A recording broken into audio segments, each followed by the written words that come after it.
Microphone. Yeah. So in this series, we are talking about some new and not so new ways to look for new physics, and we drew this map, and we decided that this map is going to be changing as we go.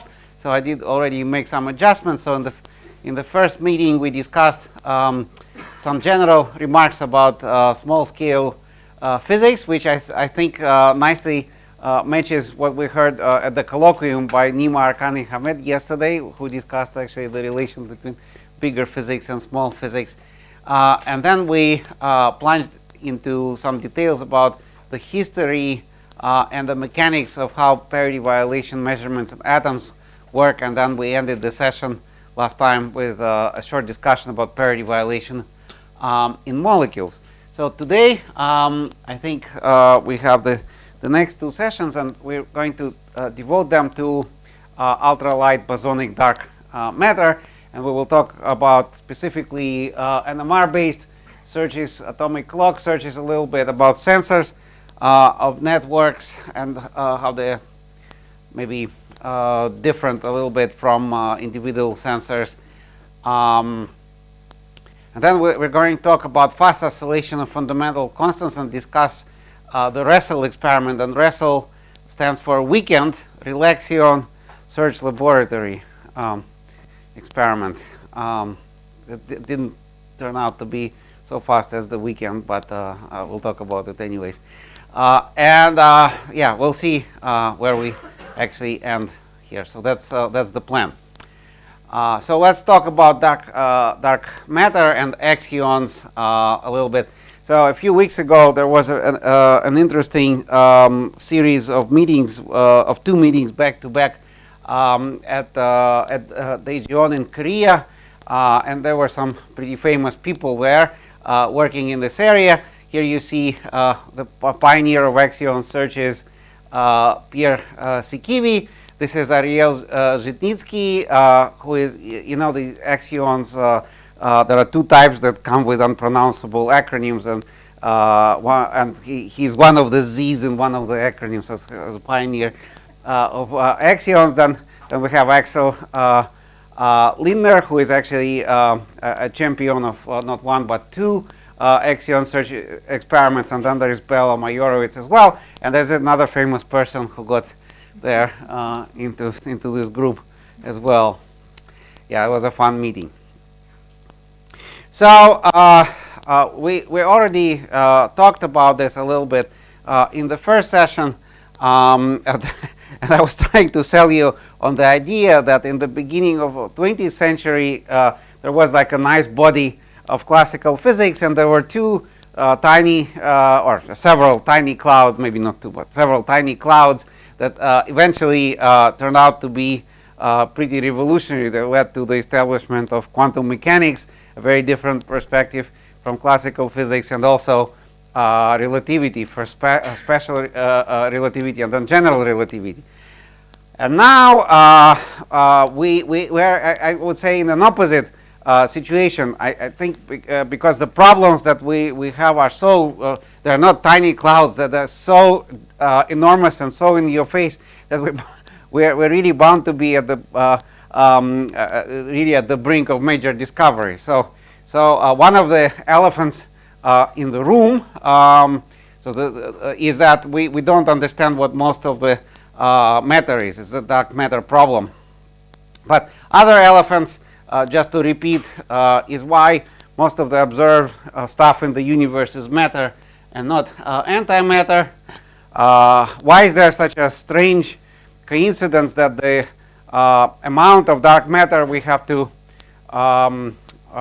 sort of infer is very similar to the amount of normal matter, it's only maybe 5 times more? Why there is no violation of CP symmetry in strong interactions, whereas this QCD admits it rather easily?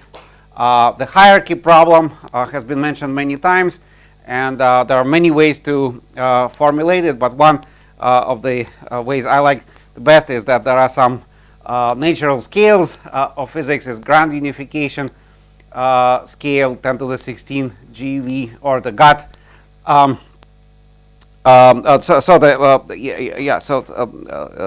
Basically 10 to the 16 and 10 to the 10 to the 19 GeV. So the GUT scale and the Planck scales. And the particles that we observe are many orders of magnitude lighter. Either they almost have zero mass, or maybe some GeVs or hundreds of GeVs. So why is there such a huge gap between these scales? That's one problem. Then there is dark sector. In addition to dark matter, there is also dark energy, which is even a bigger problem than dark matter. And it would be really nice intellectually. So if you're facing multiple mysteries, to say that maybe they have some common origin.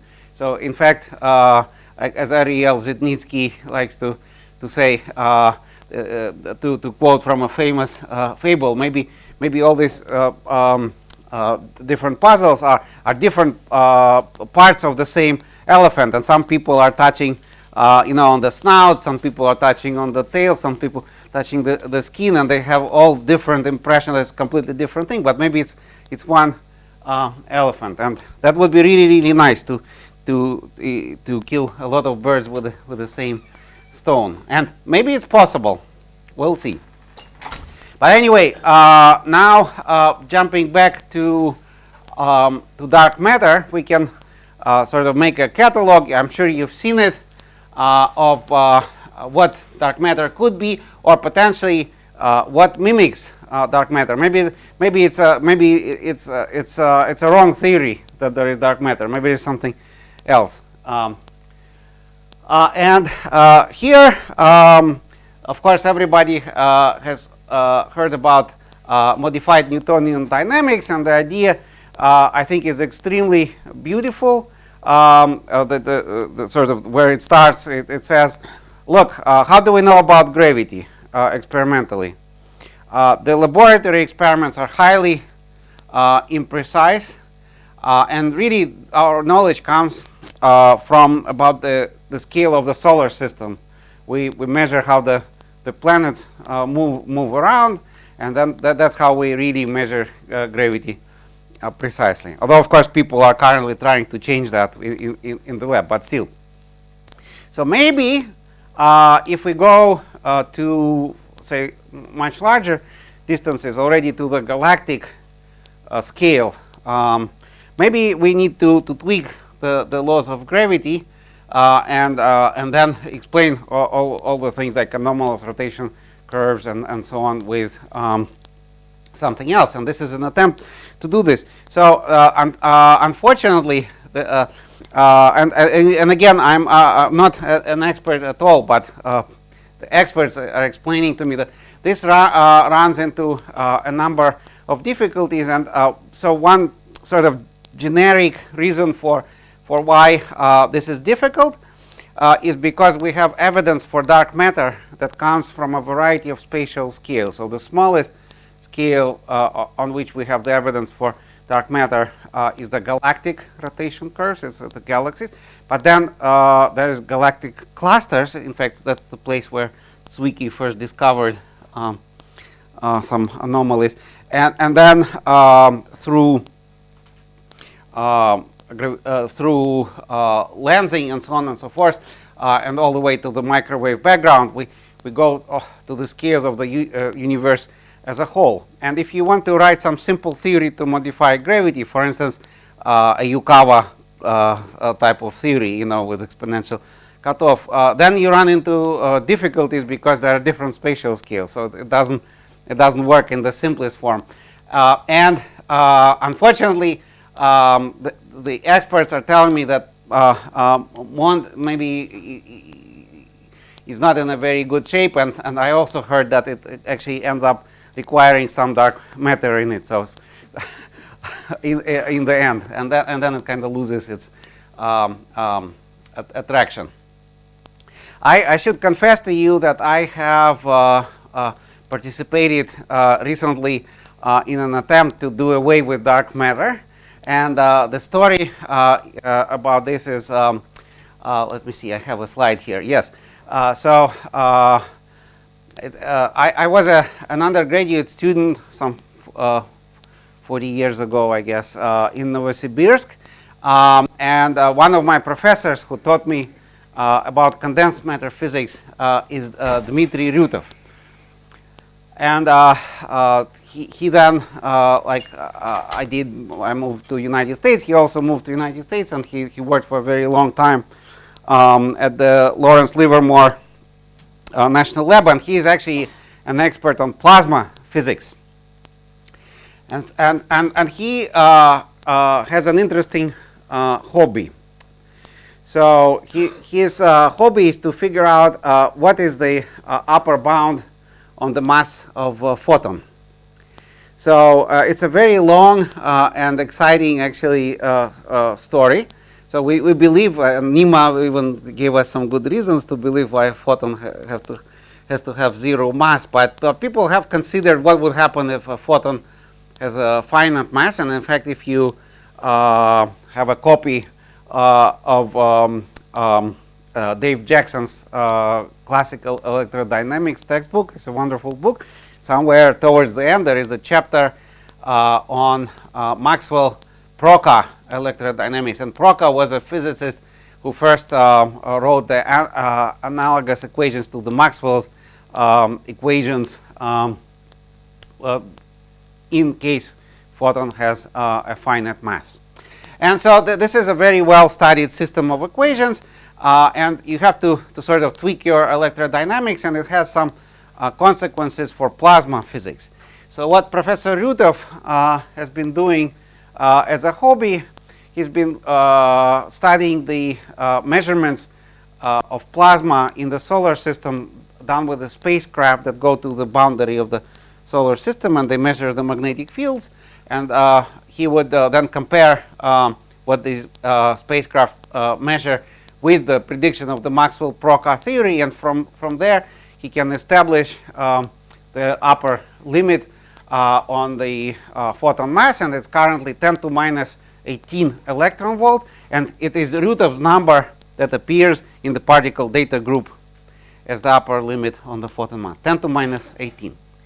So then what happened is Professor Ryutov has retired from his day job, and I invited him to come and to spend some time with us in Mainz. Did you overlap with him? Very good. Yeah, excellent. And so he came and spent a delightful summer with us, and that was very, very exciting, because several hours a day for the whole summer he will teach me plasma physics, and it was wonderful. And we decided to work at something that is interesting for both of us, and we decided to look at how a finite mass of a photon would change the plasma equations on the galactic scale, and whether the modifications can produce forces that might potentially explain the galactic anomalous rotation curves. And as we started working on this, we got super, super excited, because we could easily reproduce the forces necessary to explain the anomalous rotation curve, assuming that the mass of the photon is a tiny fraction of the upper limit established by Ryutov.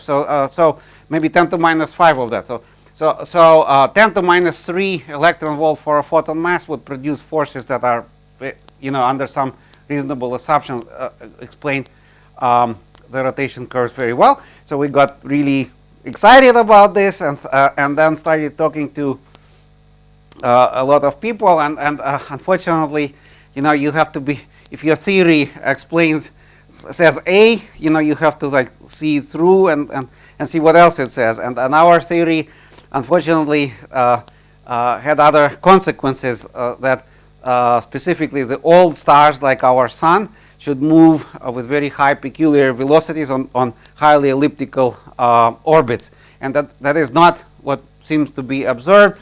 So our conclusion then is that in principle this could be an ingredient to explain Gesundheit, to explain what's going on, but it couldn't be the whole story. So we're, But I think I personally really like to shake things around and go back to see if we live under certain assumptions, but once in a while it's nice to go back and sort of look at them again. It was fun.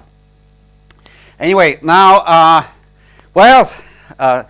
So these were the ideas for how can we explain the dark matter phenomena without dark matter. But now let's go back to what actually dark matter could be if it really exists. And there are many ideas. So I used to think that these dark planets, interstellar gas, and black holes are ruled out. But I go to these dark matter meetings, and now I think the black holes are back somehow. People are talking about them again. So WIMPs, as we heard from Dima's talk yesterday, sort of they are. Some of them have been ruled out, but sort of the original WIMPs with the masses, as Dima explained, from 1 to 3 TeV and tiny cross sections are alive and well. It's just very hard to see them, but no evidence for them so far.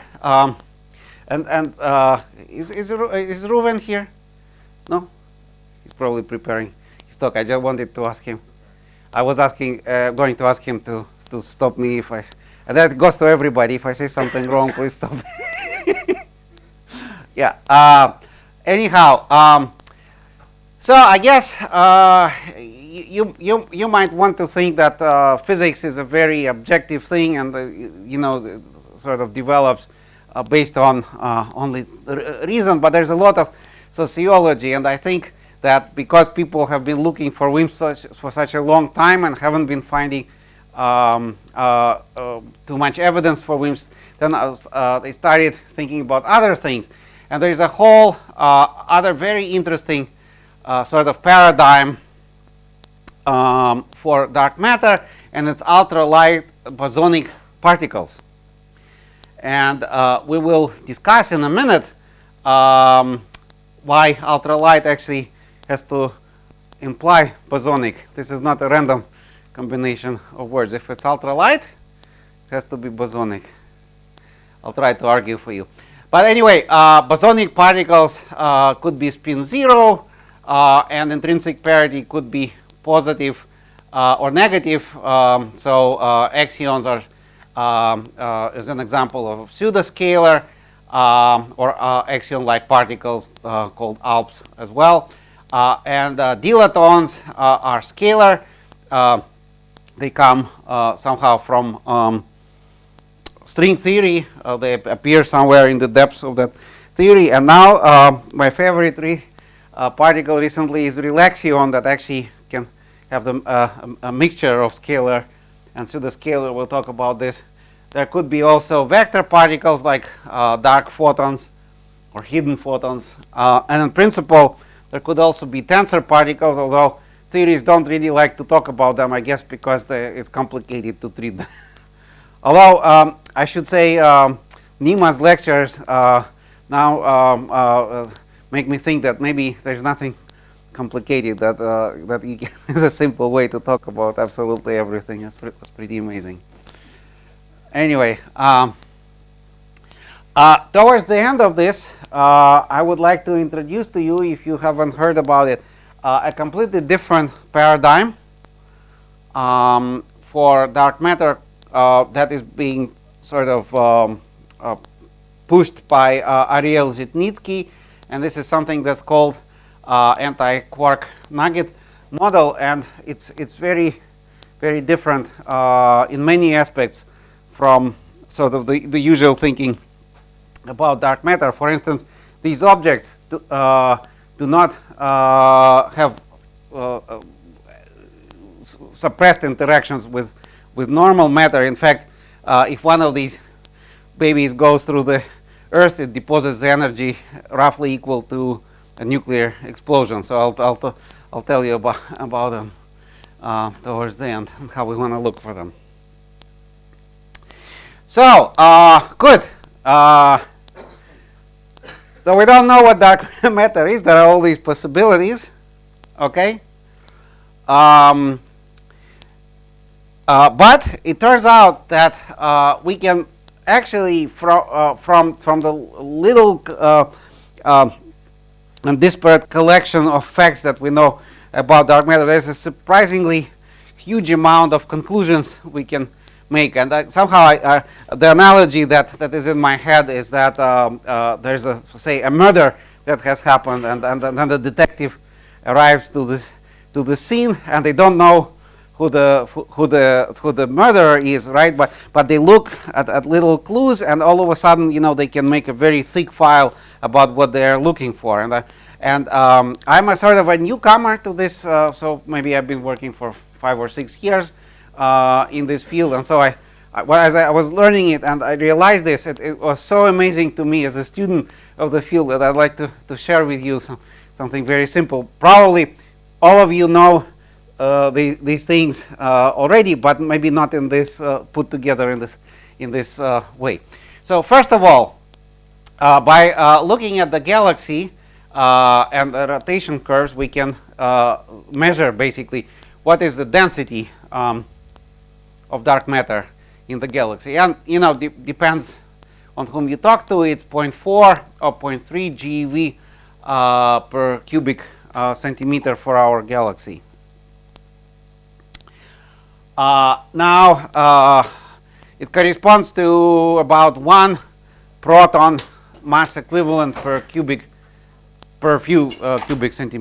cubic centimeter. 1 proton per 3 cubic centimeter. Now objects like these chairs you are sitting on have probably 10 to the 23 protons per cubic centimeter. So it's a very, very small density, but the average density in the galaxy is so low that it happens to be actually the dominant density. Okay, good. This is our first clue. So now suppose we have some objects that don't really interact very strongly with themselves and with normal matter, and they are contained in the galaxy. That immediately leads us to a conclusion that dark matter has to be non-relativistic, and in fact it cannot move faster than 10 to minus 3 of the speed of light. And why is that? It's totally elementary, actually, because there is this concept we all learned. I learned in 6th grade, right? My first physics course was in 6th grade. Maybe, I don't know, people in US sometimes people don't even take physics in high school. But anyway, wherever you learn physics, you know that if you throw your laser pointer up, it goes up and then comes down. Then you throw it a little bit higher, and it takes a longer time, but it still comes back. But if you throw it with an escape velocity, it will never come back. So if you calculate the escape velocity for the galaxy, it's about 10 to minus 3 c. And since the dark matter is here, it has to be slow. First major conclusion with very deep consequences. So for instance, when we talk about dark matter, we can use non-relativistic equations. We don't need to worry about, okay. That's maybe not the most important consequence, but all right. So the next thing that is, so this was the sort of the 6th grade conclusion. So the next conclusion is sort of the first year of graduate school. It's the first year of graduate school when you start learning about the quantum degenerate matter. And so what it turns out is that suppose that we assume that dark matter, for simplicity, is some kind of a particle with mass m. Then we can calculate the density of these particles. All we need to do is take this 0.4 GeV and divide by the mass of the particle, and now we have the number density of particles. All right, so if they are fermions, then we have them contained in the galaxy. And so we know the density of these things, and they should, suppose we put them all in the ground state, there should be a Fermi distribution, and the Fermi distribution corresponds to some Fermi velocity, and this Fermi velocity should better be less than 10 to minus 3 c. Otherwise, they fly away from the galaxy. So you do some back of the envelope numbers, and you see that if the particle is less than about 20 electron volts, it better be a boson,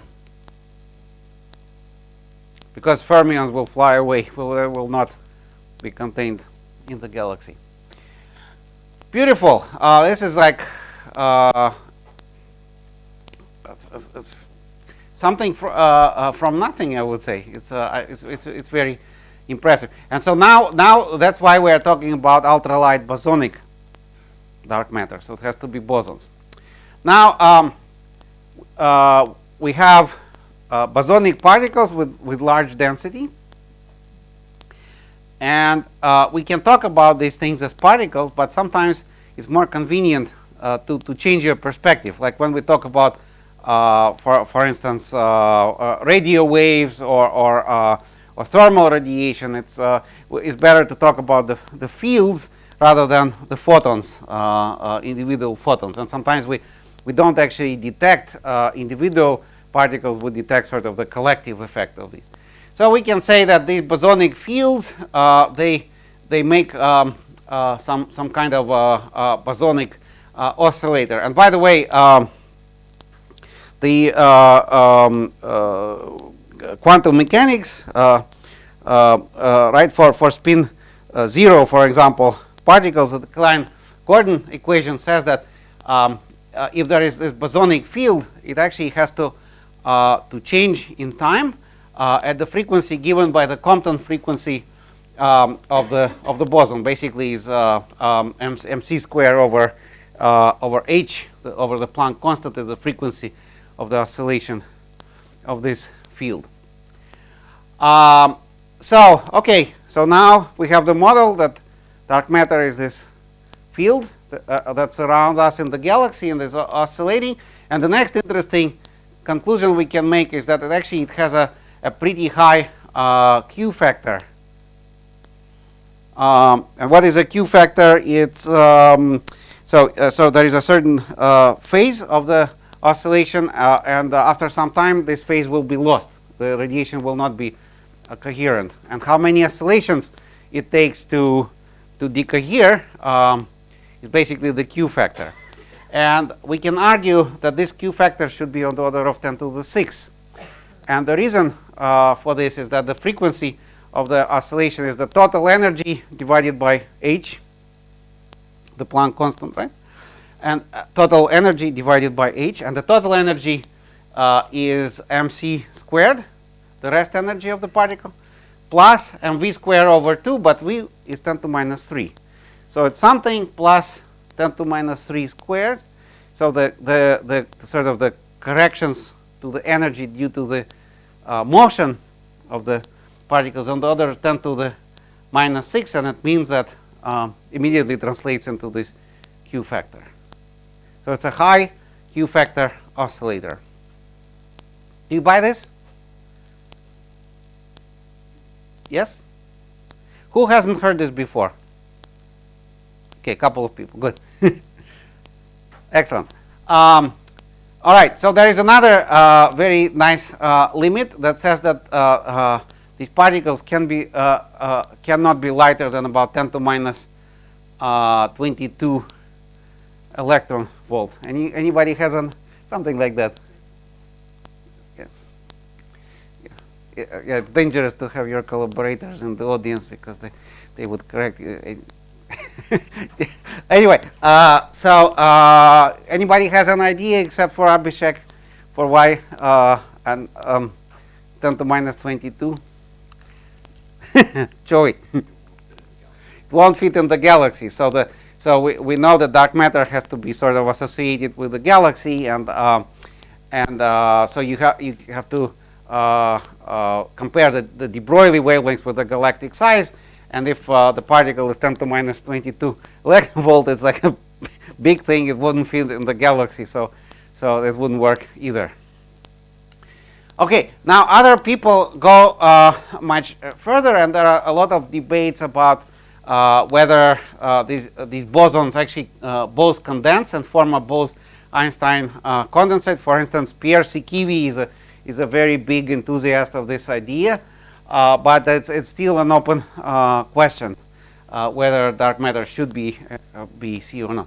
But anyway, I think I'm personally impressed with this list of something for nothing, and I don't know about you. Are you impressed? Good. All right. So we can move on. Yes, I have a few slides here. I must explain this. So when I teach my students about how to give talks, okay, how to present, Pasha can tell you that this actually happens. I always tell them, it's really a bad idea to take, photographs of or scans of books or papers and put them on your slides, because the slides have to have low density and so on and so forth. And here I'm actually having some scans of a book.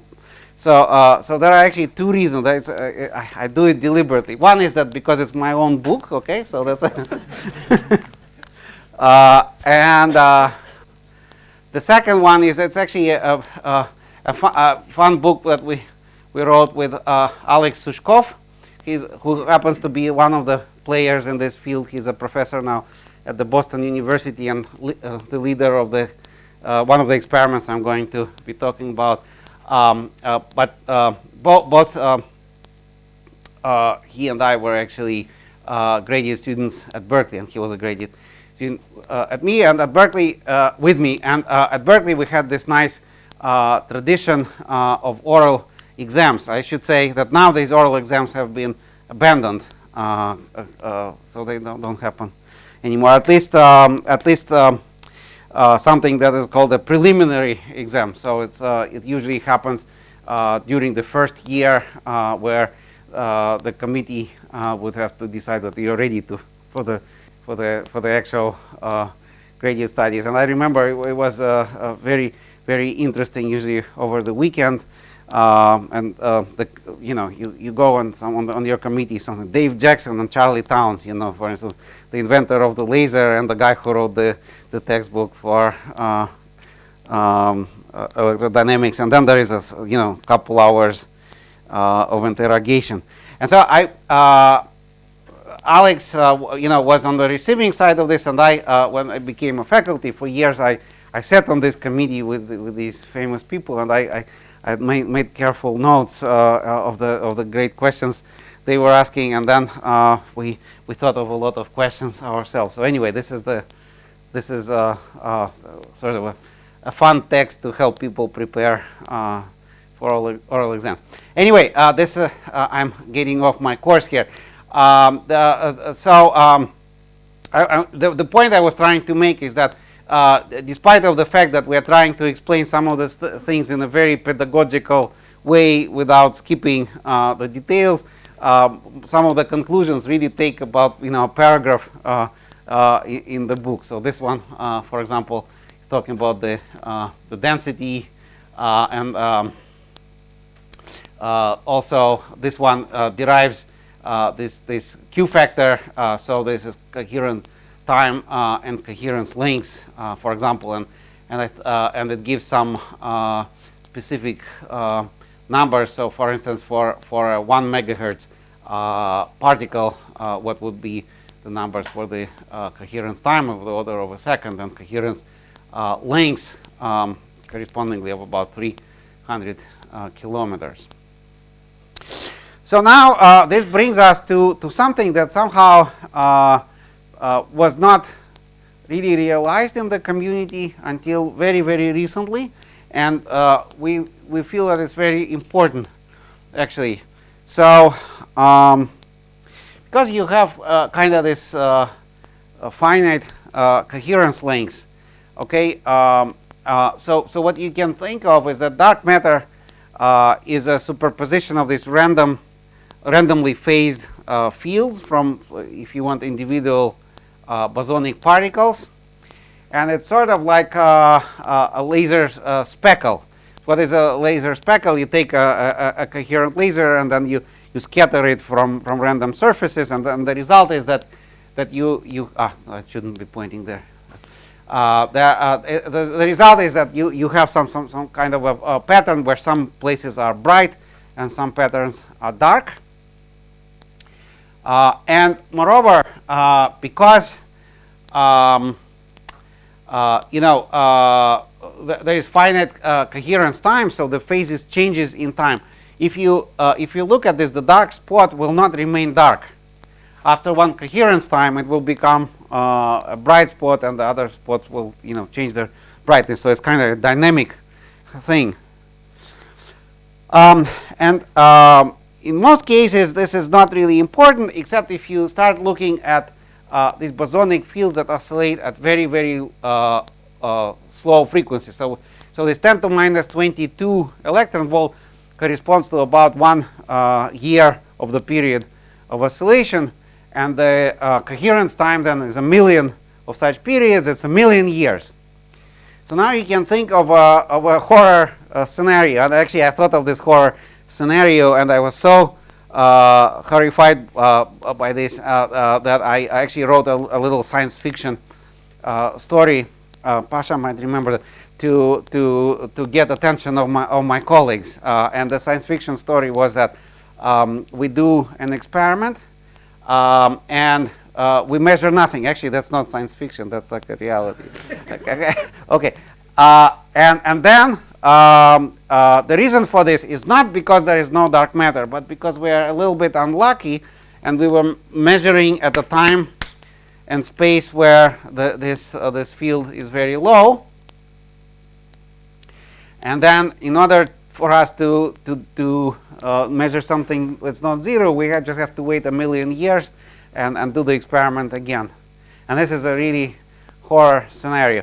But you will see in a minute that, in fact, if you do statistical analysis, there are a lot of experiments that look at this very low frequency range that have to take this into account, and this actually does degrade the limits. And I did write this story as to draw attention of my colleagues. Anyway,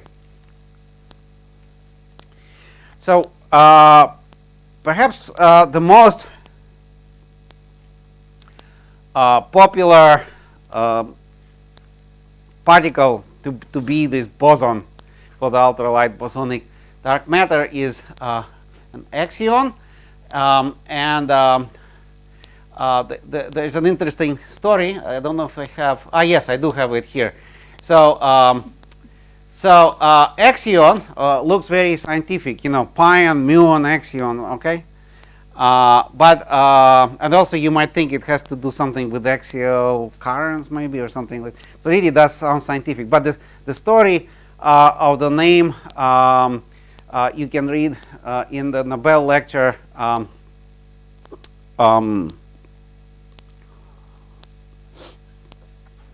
By Frank Wilczek, and I once was giving a talk about this at MIT, okay, about axions and so on.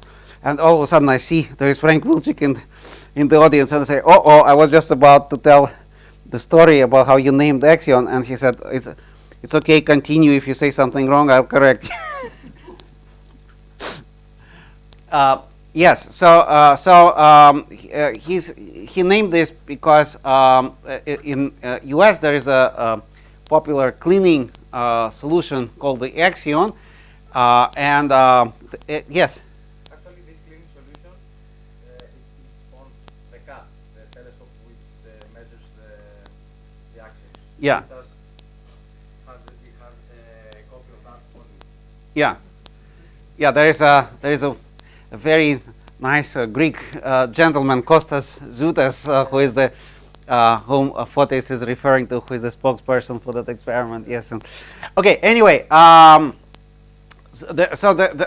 reason these particles were introduced, and the pioneers here were people by the name Peccei and Quinn, Alberto Peccei and Helen Quinn, and they. sort of had ideas to explain why there is no CP violation in strong interactions. And then other people like Weinberg and Wilczek, they contributed to this. And then I'm not going to go into how this works, but the existence of the Accion would sort of naturally explain the smallness of CP in the strong interactions.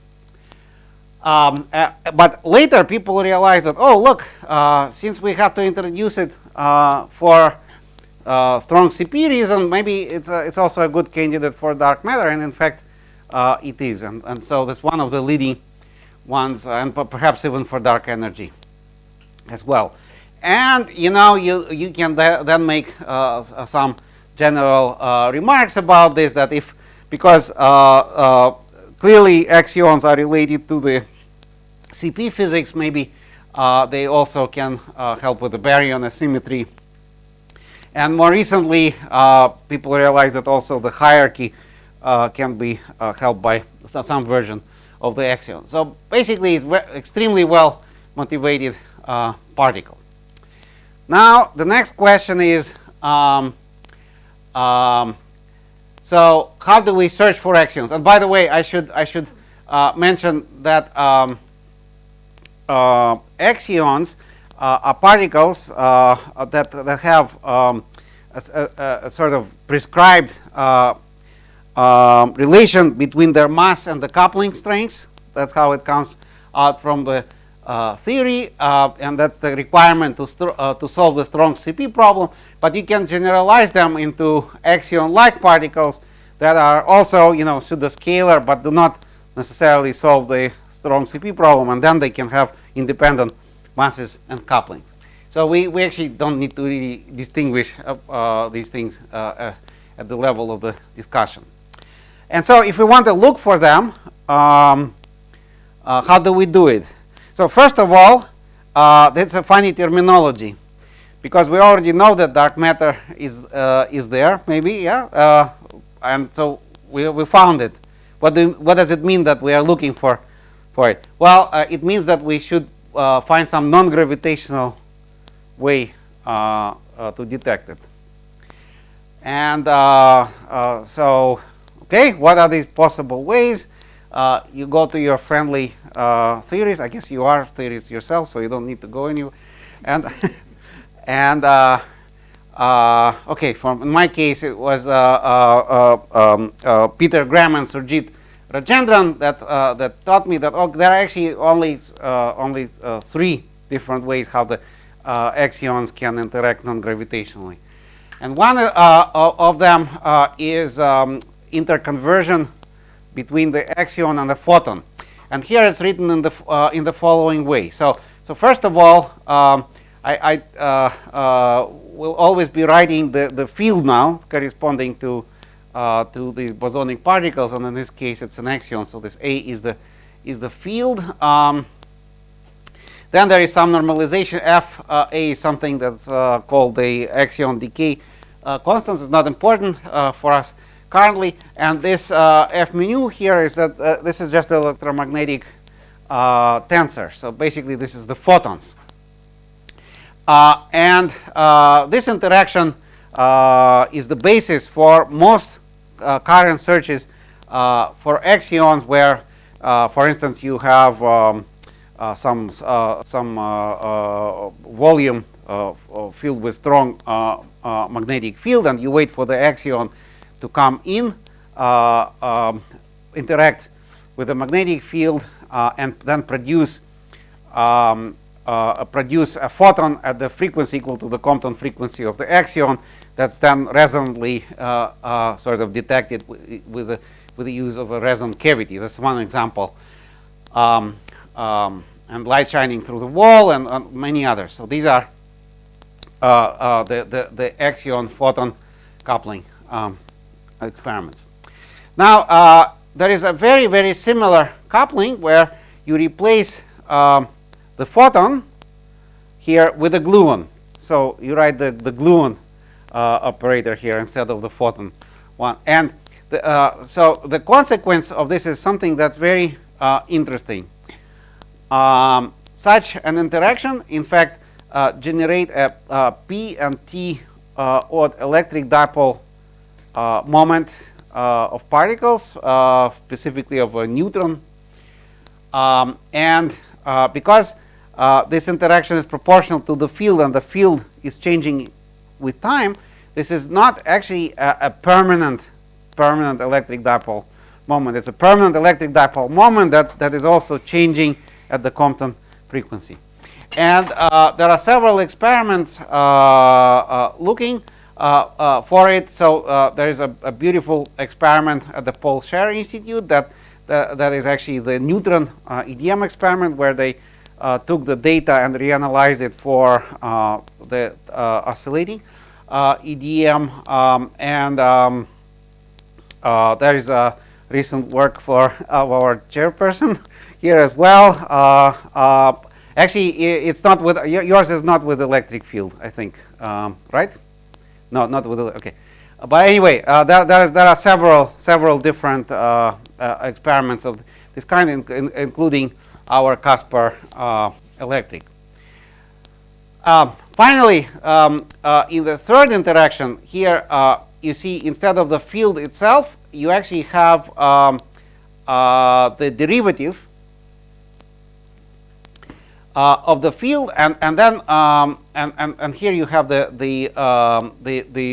fermion current. And to me, to you it's very familiar. To me, it looks very scary. But if you take the non-relativistic limit, then it all of a sudden looks very familiar.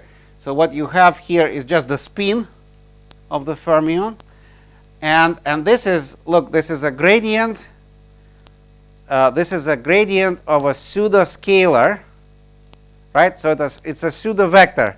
Who knows a famous pseudo vector?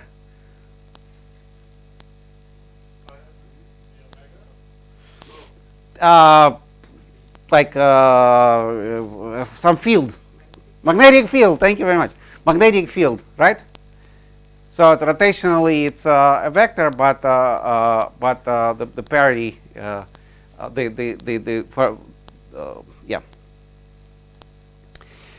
The parity is wrong, and so it's just B dot S basically.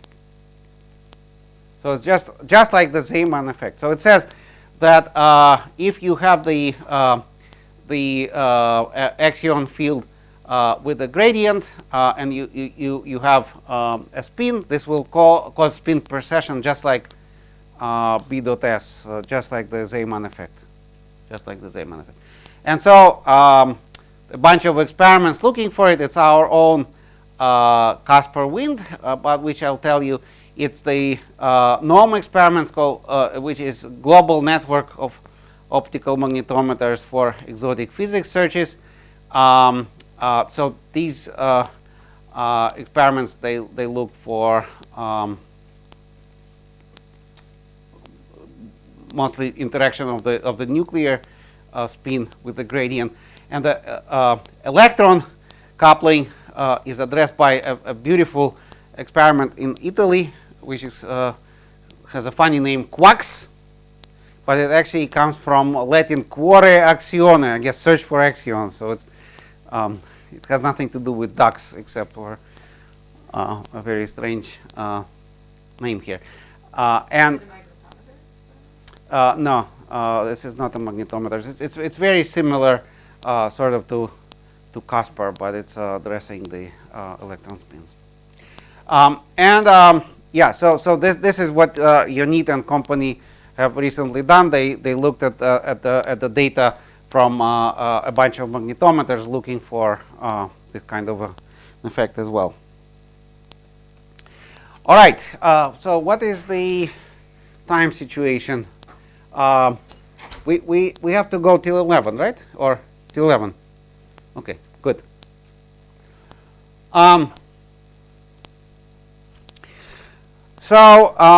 There's one class of these Accion experiments that's using the nuclear magnetic resonance techniques. And just to recap where we are currently, So key ideas so far is that dark matter could be this sort of a classical field, because it is composed of a high density of bosonic particles. So if it is, for example, this quasi-magnetic field, an interesting thing is that it will ignore magnetic shielding. So you can make your experiment inside of the magnetic shield and separate your dark matter signal from stray magnetic fields, for example. The field oscillates close to the Compton frequency of the particle, so basically the mass in frequency unit. And it is a relatively narrow line on the order of 10 to minus 6 delta nu over nu, or the 1 over q factor is about 10 to minus 6. And so our, now I should say, set of experiments looking for this is called cosmic Accion spin precession experiments, or CASPER, also known as a friendly ghost, I guess.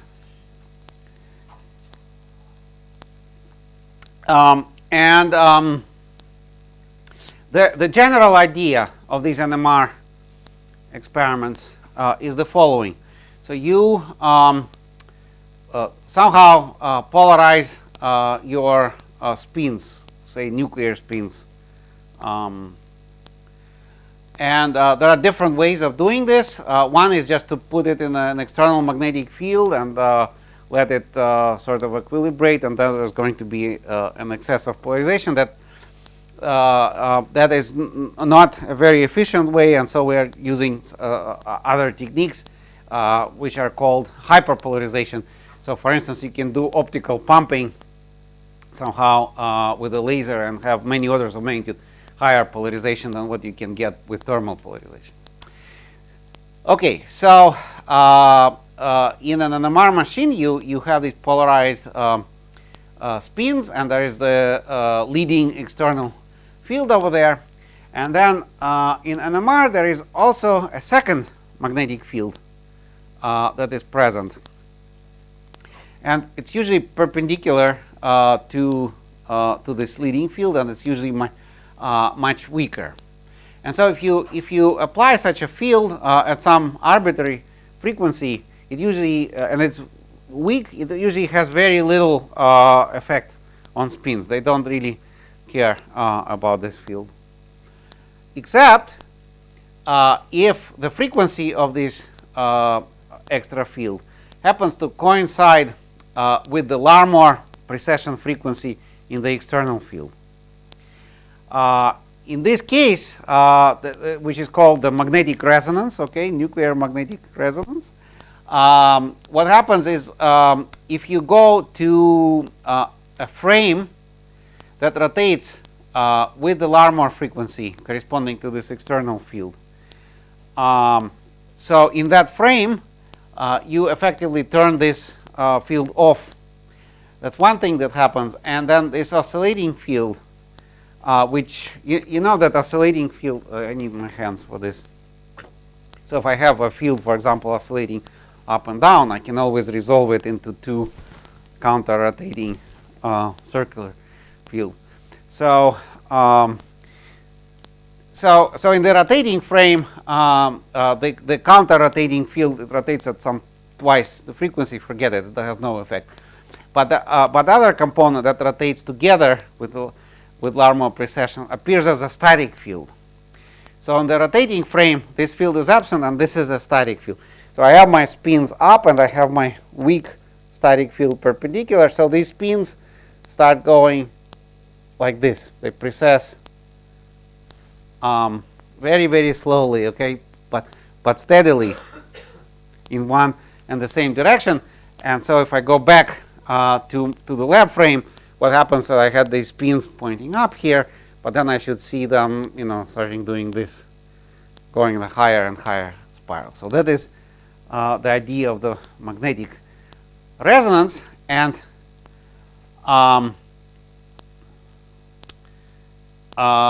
the idea of the Casper experiment is we do exactly the same, except we do away with this field and we rely now on the axions to do this transverse field for us. And there are two versions of this that you have. So in the axion wind experiment, we don't need to actually apply any external fields, but we hope that there is this random dark matter field, and it has a gradient, and it has the right component, and that will do the spin precession for us. And then in an experiment, we would scan the magnitude of the leading field, which is exactly the same, basically, as the mass of the axion, and wait for the spin signal to be observed. In another version that is now looking for this oscillating EDM coupling, what we do is we apply a transverse static electric field, and the dipole moment interacting with the electric field has a Hamiltonian D dot E in analogy with B dot S. It's the or mu dot B, okay, where mu is the magnetic moment. That's magnetic Hamiltonian, and here we have the exact analogy, which is D dot E. Now E is static, but D will be oscillating at the Compton frequency, and either way it produces the analog of this B1, and it has to lead to spin precession. So that's the basic idea of this, and then there is immediately a bifurcation happens, because if you start to think about how to optimize these experiments, so this wind experiment and the electric experiment, they require different samples, and so in the end we now have actually two experimental efforts. The wind experiment is in Mainz, and it uses laser polarized xenon 129, and the electric experiment uses actually a solid sample of lead titanate, and this experiment is located at the Boston University and led by Alex Sushkov. It's actually an interesting situation where we have the experiment located in two different countries, but we operate as a single collaboration. So for instance, we have a weekly collaboration meeting on Skype, and we work together, and so far it's been working pretty nicely. What's the dependence of the sensitivity on, say, the size of your, the scaling of the size of your sample or bulk versus quality, or I don't know what the appropriate word is, but squid, like what's the... Yeah. Well, so there are these different scalings depending on what you are limited by. So ideally, we would like to be limited by the short noise of the particles here, and if the density is fixed, the number of spins will go like the cube of the linear dimension, and the noise will go like the square root of that. So it's a linear dimension to power 3/2 and 1/. Yeah. So. But that's not in your current operation. That's not what's. Not yet. Not yet. Yeah. Yeah. Explain a bit more about how Casper actually works. I got an idea of how the wind works. You substitute the B field with the Accion field, and because Accion field oscillates and you serve that as the driving oscillating B field. But how does the electric work? So in one word, in the same way, but what we do here is we apply a strong transverse electric field, and then if the nuclei have the oscillating dipole moment, is there maybe a pen?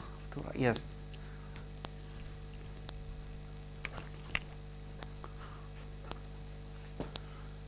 So the magnetic interaction that's responsible for normal NMR it's minus mu dot B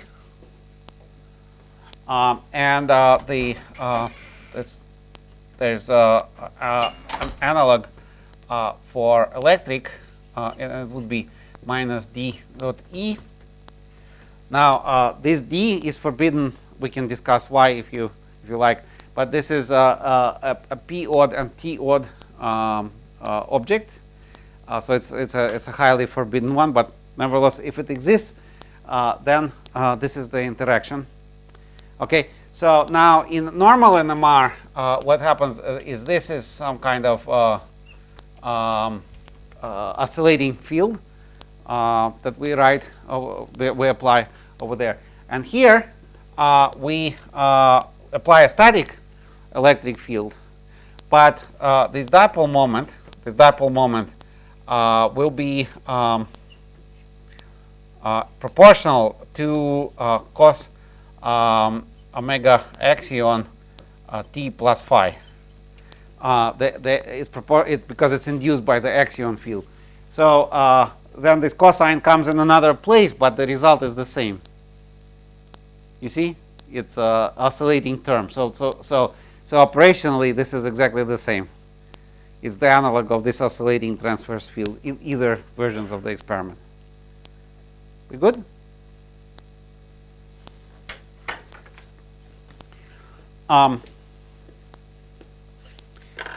Right. Okay. Now, as it happens, as we were developing the wind part of the experiment in Mainz, in a lab adjacent to the Casper lab, we had some work going on that we thought has nothing to do with dark matter search, and this is actually a direction that I informally like to call weird NMR, and more officially it's called a zero field, or actually zero and ultra low field NMR, ZULF NMR. And the reason it's weird is because if you sort of talk to NMR experts, usually the progress in NMR is associated with higher and higher fields for a variety of reasons.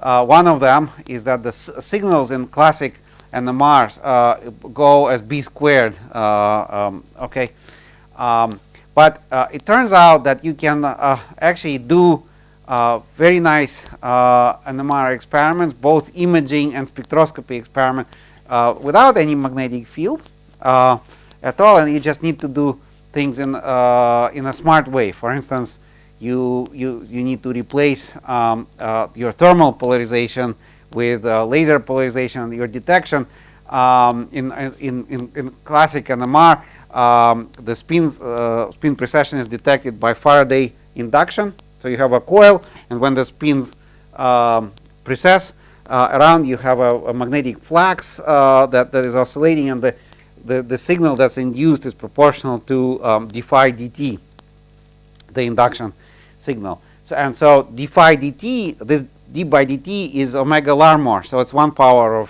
of b, and another one is the polarization. So here's your b squared. So if you replace this with a detection, say with atomic magnetometer, for instance, or a SQUID, a superconducting detector, it doesn't really care about the frequency for detection. And so this is how you can eliminate the need for a magnetic field, roughly. And it's a very sort of different and unusual area of parameters. And in normal NMR, you have a hierarchy of different interactions.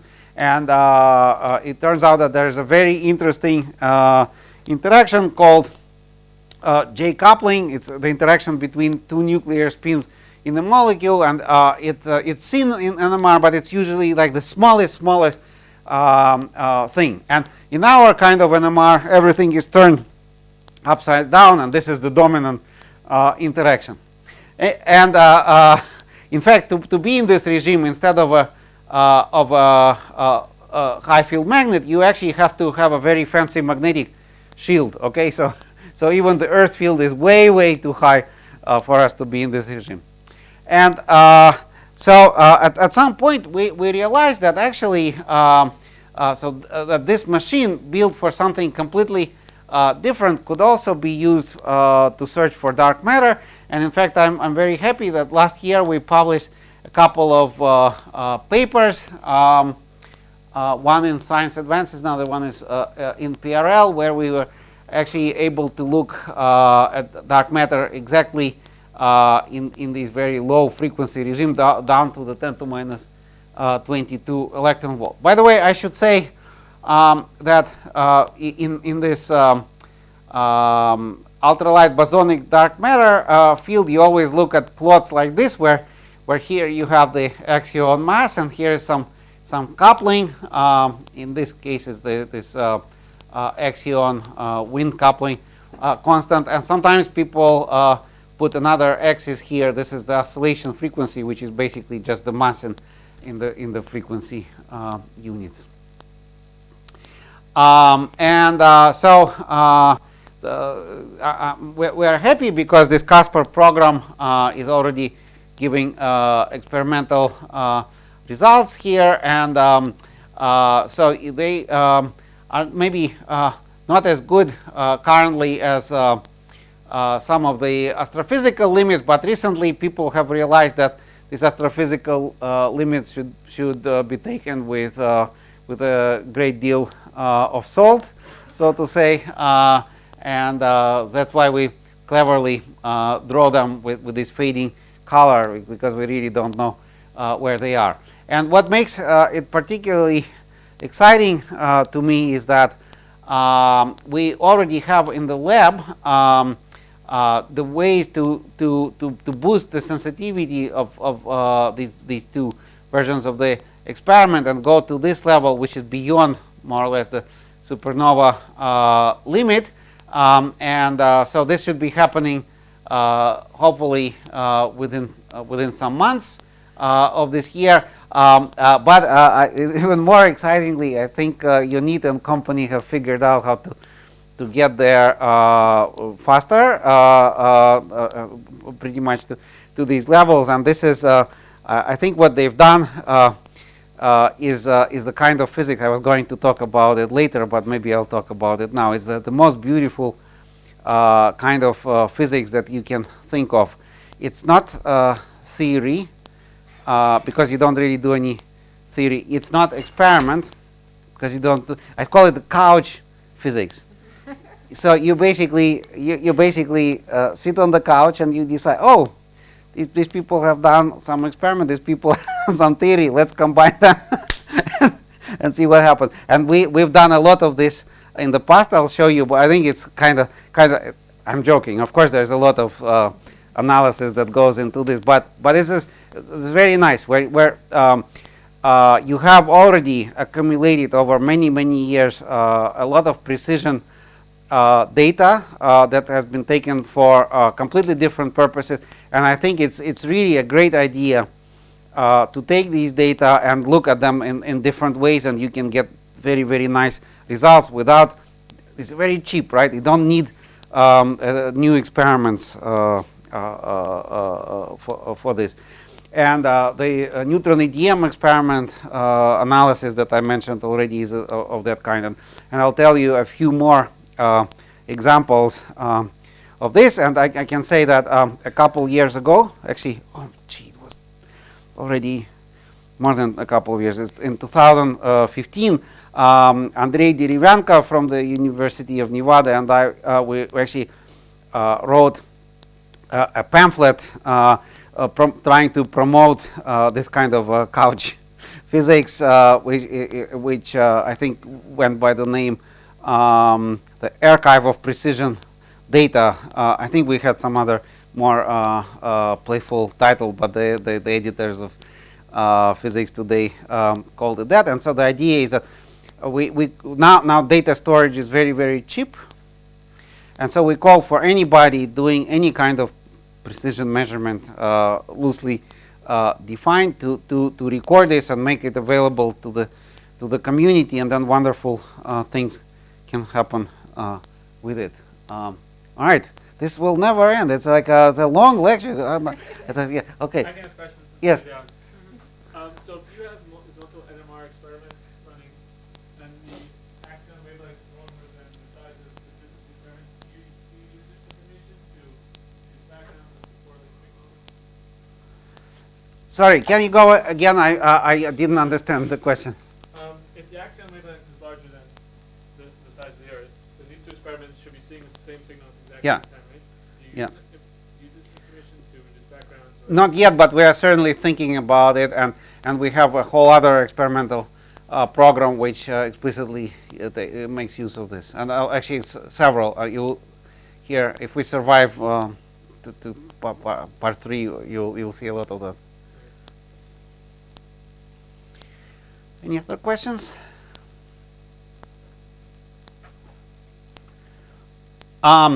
Yes. So I must say that this very low frequency regime, where the coherence times are much longer than the duration of the experiment, is where you have to be super careful, and it's very easy to make a mistake there and overestimate your sensitivity, so be forewarned about that. I guess some people told me the other day, some students told me that they are hard-working theorists and never spoke to an experimentalist in their life, and that wherever there is an experimental picture appearing here, they feel, you know, this fear. But so I decided to show you a couple of pictures. So this is our not the zero field. It's sort of the main version of Caspar. It's we decided for technical reasons to split it into Caspar low field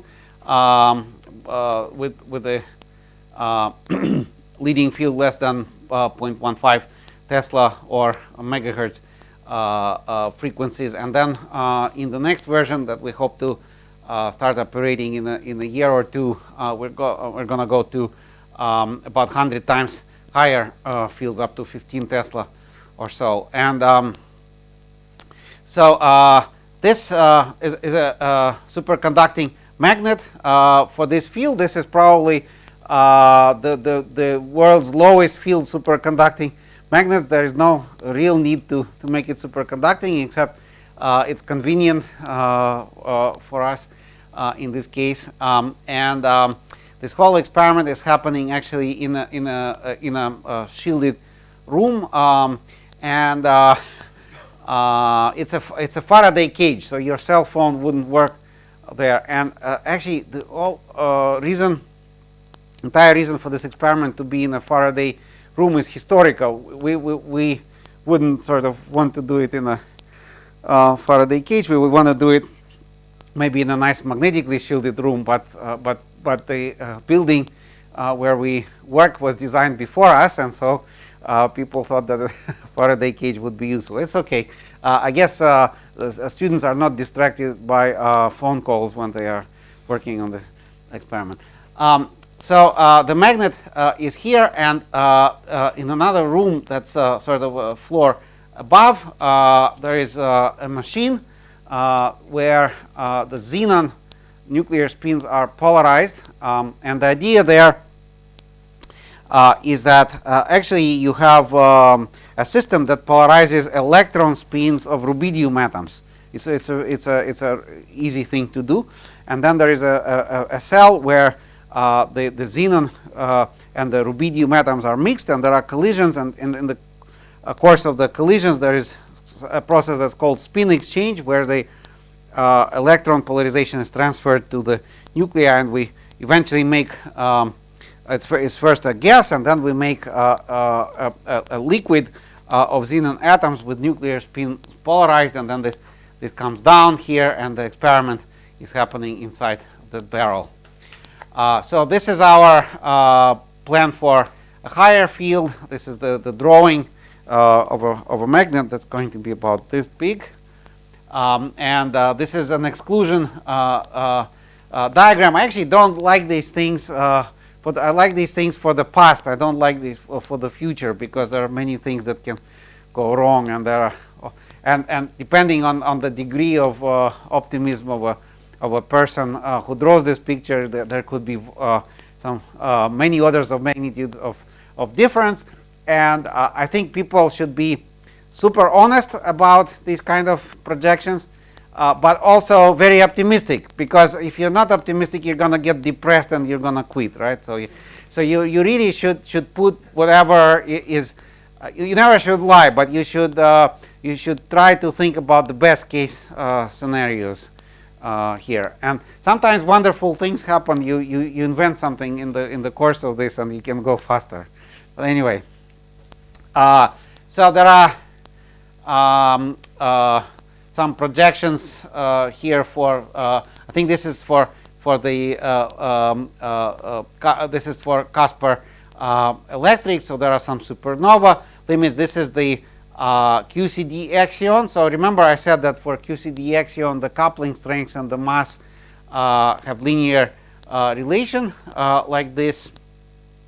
And so this is how you can actually judge the quality of an experiment looking for this coupling. So my theory friends are telling me that anything here in this region for this coupling is very hard to make theoretically. Okay, so so these are very difficult. These are very unnatural particles. So in this kind of experiment, you really want to reach the QCD Accion line, which is very different for the wind coupling, where everything is fair game.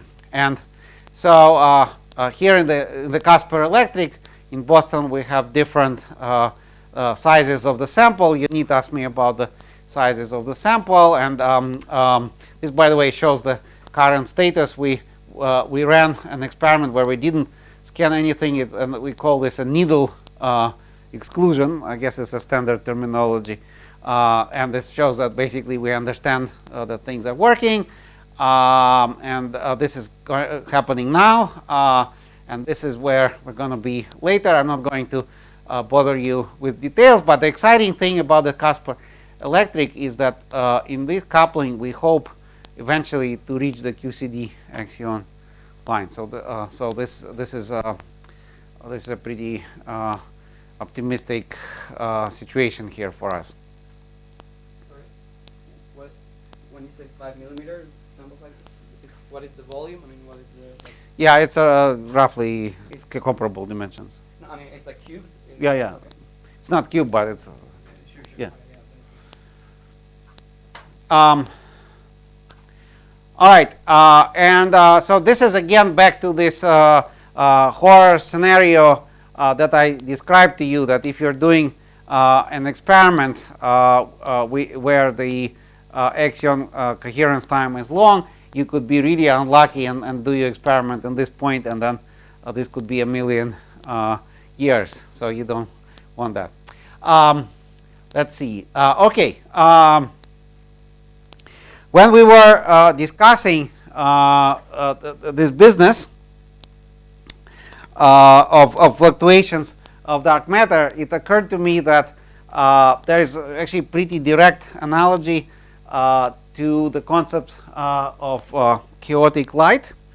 And I find it very beautiful, and I'm going to share it with you in the last 5 minutes before we break. So I'm going to ask you a question. Let's set up the following thought experiment. Let's take some thermal light source.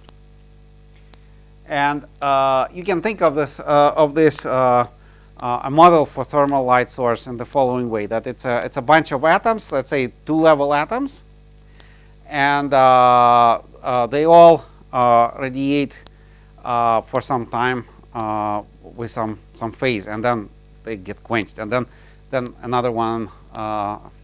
So the large ensemble of atoms that radiate with random phase for a certain period of time is called coherence time of the source. And then the field that you see at your detector is the sum of all the fields from these random oscillators, but random but still oscillating at the same frequency.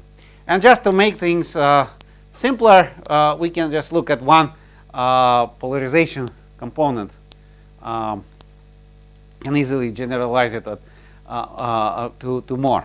And I'm going to ask you the following question. So let's say this is a photodetector, and let's say this photodetector is a fast one, a photomultiplier or something like this. And let's say that its resolution, temporal resolution, is faster than the typical coherence time of the atoms in your source. It's not hard to set this up.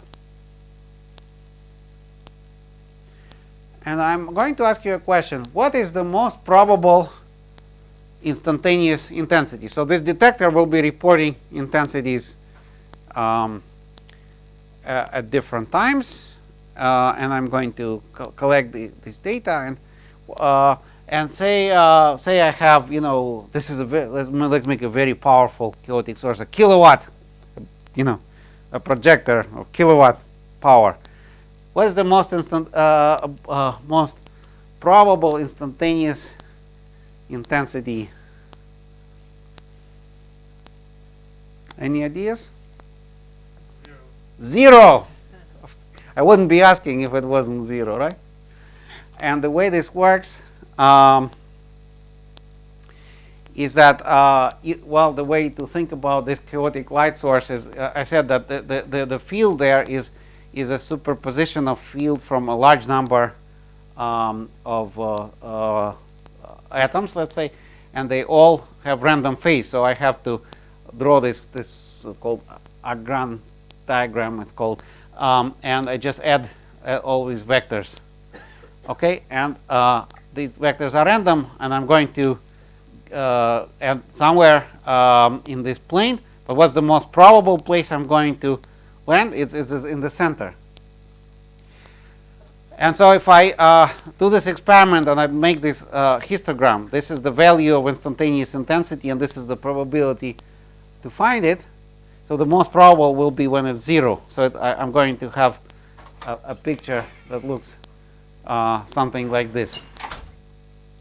And for the laser, by the way, it's a very different story. A laser will sort of have a fixed amplitude, and the phase diffusion will just let you diffuse around this circle. So the distribution will be something like this. Anyway, you can also derive it on half a page of algebra. This is the full derivation here. And anyway, so the ideas about these fluctuations, they can be then transferred from this chaotic light picture also to the dark matter. You can read about this if you like in an article. Then if you do experiments in this range of parameters, this again 10 to minus 22 here electron volt, you have to sort of do the correct statistics. And actually there was a lot of back and forth about how to do this, frequencies, Bayesian, whatnot. But the bottom line is that the limits, this is sort of a typical diagram, that the limits have to be degraded by about an order of magnitude because of this. Yes, and you have to also take into account for the wind experiments not only the change in the amplitude, but also the velocity. So there's magnitude and direction, so it gets a little bit messy. All right, so this is a very good place for us to break, and in the afternoon today we will continue on this path if you still come. I hope you do. Thank you.